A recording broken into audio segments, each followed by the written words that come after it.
নমস্কার বন্ধুরা, আশা করি সবাই খুব ভালো আছেন। Due to health issue of my wife আজকে মিক্সড ডাল রান্না করার দায়িত্ব পড়েছে। তো মিক্সড ডালটা আমি নিজের মতো করে করি, আমার খুব ভালো লাগে, সাধারণ মানুষদের ভালো লাগে। তো দেখা যাক কিরকম হয়।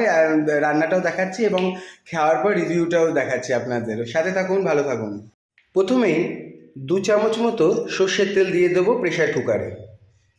তেল গরম হতে দিয়ে দেবো 3টে শুকনো লঙ্কা, দিয়ে দেবো 8-10 কোয়া রসুন।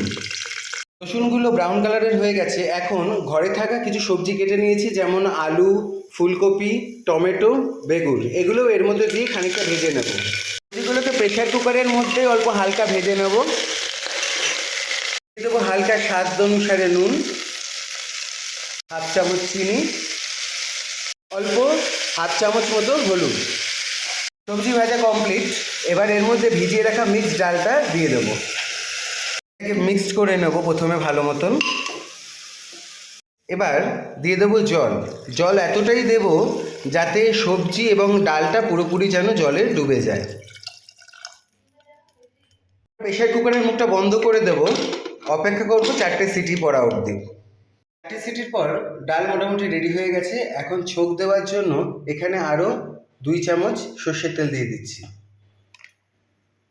ছোকের জন্য তেমন আহামরি কিছু দেওয়া লাগে না, যেটা আমরা প্রত্যেকদিন ডালের মধ্যে দিয়েই থাকি মোটামুটি, সেই রকমই জিনিস দেবো। তেলটা গরম হয়ে গেছে। প্রথমে দিয়ে দেবো 3টে শুকনো লঙ্কা,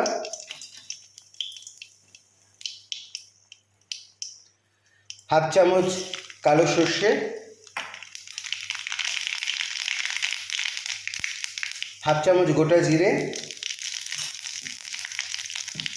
আর কিছু কারি পাতা। ভাজা কমপ্লিট। এর মধ্যে দিয়ে দেবো ডালটা। ডাল রেডি।